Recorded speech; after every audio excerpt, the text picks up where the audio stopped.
Voici la page consacrée à la culture.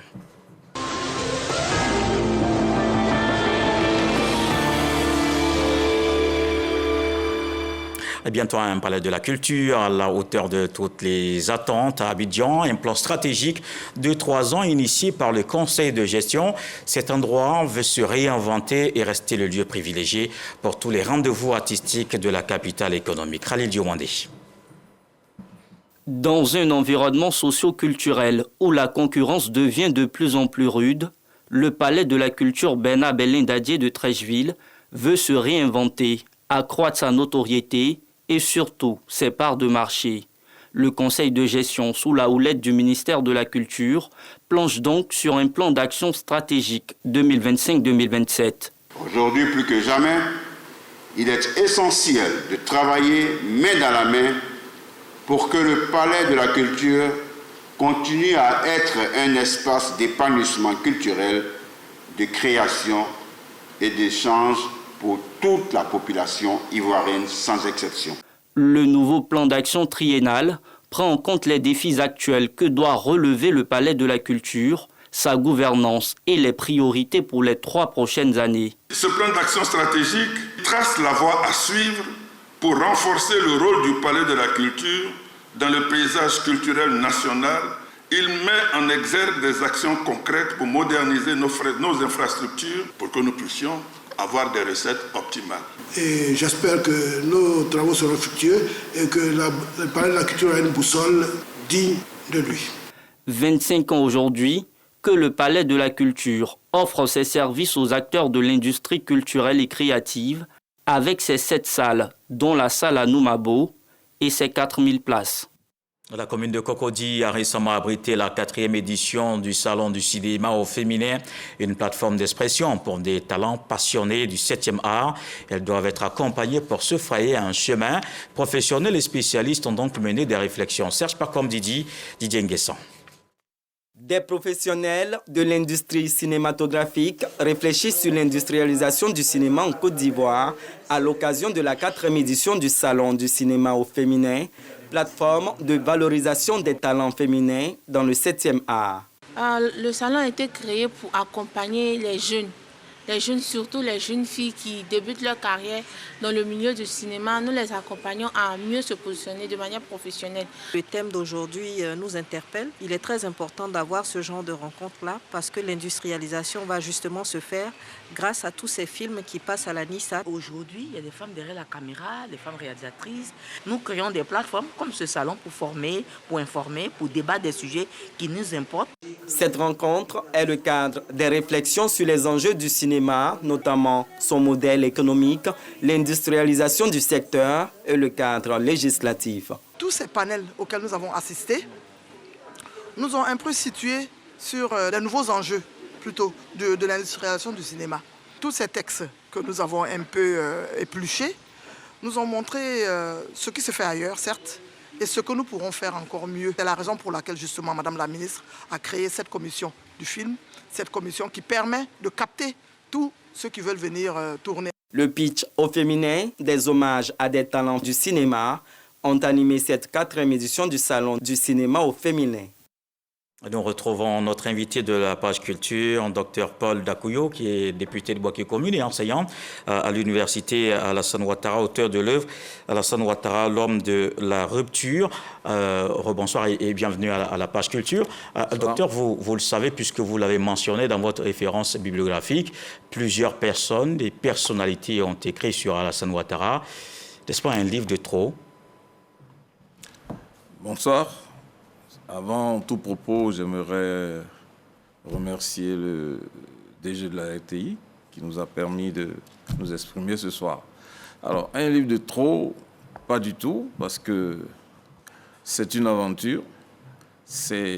Alassane Ouattara est un modèle, donc l'aventure continue, son aventure continue, et nous avons besoin toujours d'écrire sur ce qu'il fait et analyser pour mieux informer les générations actuelles.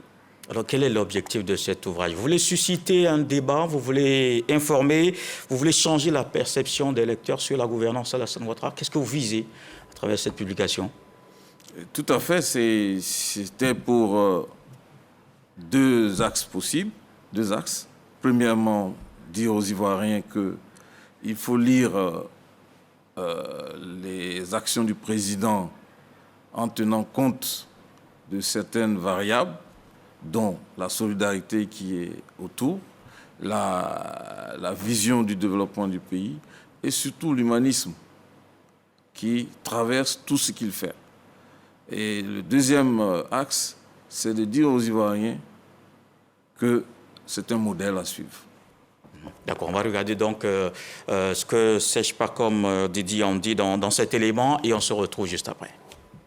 Écrit par Paul Dakuyo, consultant en management des organisations, cette production livresque Alassane Ouattara, l'homme de la rupture, passe au peigne fin la gestion du président de la République depuis son accession au pouvoir. L'auteur rend hommage au chef de l'État pour ses actions de développement, de progrès, de rassemblement, de cohésion sociale et de solidarité au profit de ses concitoyens en rupture totale avec ses prédécesseurs. Dans cet essai de 115 pages, l'auteur élève toutes les innovations, les réformes et acquis qui, selon lui, font du président Alassane Ouattara une référence absolue en termes de gouvernance d'un État moderne. Le profil d'un technocrate leader, manager, la gestion nouvelle faite des ruptures, de la rupture à la convergence, sont les 3 grandes parties de l'œuvre Alassane Ouattara, l'homme de la rupture. Alassane Ouattara, l'homme de la rupture, justement, dites-nous qu'est-ce qui fait la différence entre Alassane Ouattara et ses prédécesseurs. En quoi c'est donc l'homme de la rupture? Alors, c'est l'homme de la rupture parce que tout simplement, il fait les choses différemment. Et il impute et il implique, je dis bien implique des actions que nous devons mener pour que justement la Côte d'Ivoire soit ce qu'elle est aujourd'hui. Vous avez plusieurs ruptures. Et dans le livre, vous avez plusieurs ruptures. Vous avez la rupture dans la façon de faire la politique. Vous avez la rupture dans la façon de conduire le développement économique.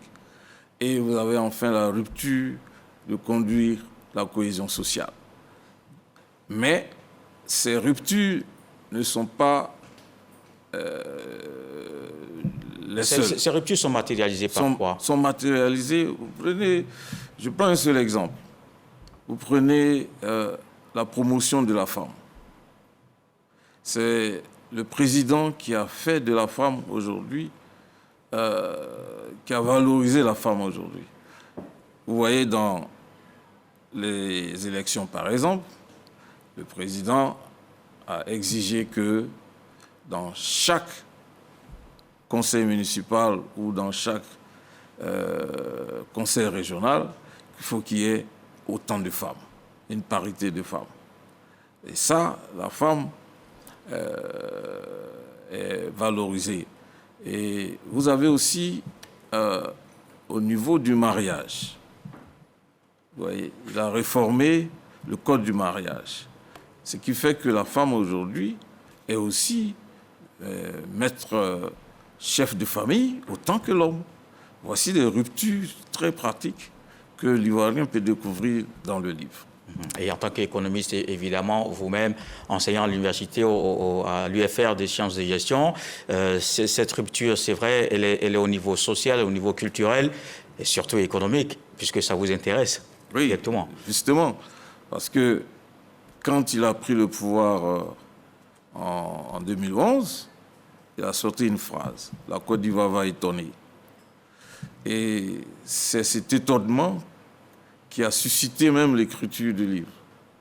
J'ai dit, mais il va étonner dans quel sens? Et j'ai suivi le cheminement jusqu'à aujourd'hui et j'ai vu que cet étonnement est surtout économique. Et aujourd'hui, la Côte d'Ivoire a une croissance qui est au-dessus de celle de la sous-région et qui est au-dessus de celle du monde.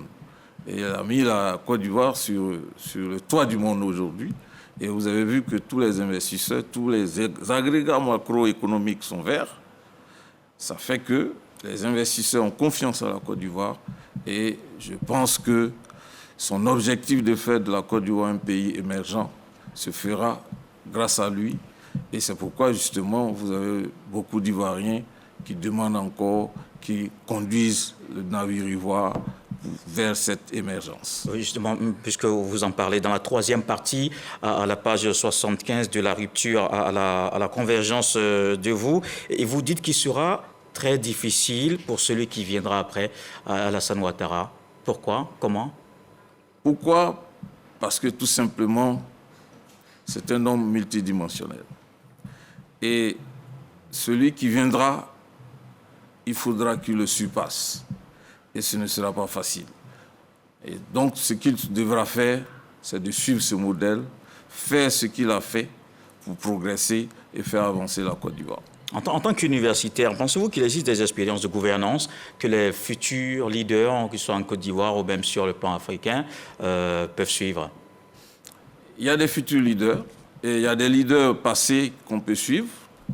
On peut citer déjà Houphouët-Boigny, que Alassane Ouattara a essayé de suivre et a essayé d'améliorer. C'est le modèle Houphouët-Boigny que Alassane Ouattara est. Et vous voyez qu'il a créé le RHDP, c'est le creuset qui rassemble toutes les forces vives de la nation pour que justement le modèle Houphouët soit valorisé. En tant qu'ambassadeur du livre, nous étions en mai dernier au Salon international du livre d'Abidjan, au SILA, et vous avez exposé là-bas, à l'occasion de SILA 2024. Le président de la République est arrivé à votre stand et il a vu cette publication. Qu'est-ce qu'il vous a dit? Alors, il a dit rupture. Qu'entendez-vous par rupture? Voilà ce qu'il nous a dit. Et je lui ai dit, c'est un axe de lecture que les Ivoiriens devraient explorer. Alors, et certaines critiques pourraient donc dire que votre livre semble un peu élogieux ou se présente comme un soutien. Qu'est-ce que vous pourrez donner comme réponse ou commentaire là-dessus? Je pense que ceux qui pensent comme ça ne voient pas justement les actions du président Alassane Ouattara. C'est un livre bilan. Et un bilan, il est concret. Ce n'est pas faire des éloges. Il a fait, j'ai écrit ce qu'il a fait. Ce qu'il n'a pas fait, je ne l'ai pas écrit. Et donc, qu'il sache que c'est un bilan concret et que palpable par tout le monde et que ce livre doit être, si vous voulez, un livre de chevet des Ivoiriens pour constater concrètement ce qu'il a fait pour nous. Parce qu'il a fait beaucoup pour nous, les Ivoiriens. Alors, y a-t-il de nouveaux éléments qui méritaient d'être ajoutés si vous devez réécrire cet ouvrage? Oui, il y a un nouvel élément qui devait être écrit, parce que nous avons écrit ça avant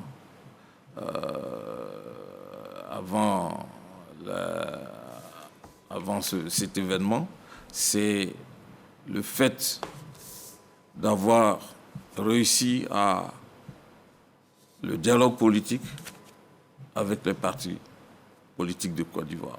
Faire en sorte qu'il y ait un creuset de dialogue qui fait de la Côte d'Ivoire aujourd'hui un pays véritablement démocratique. Merci.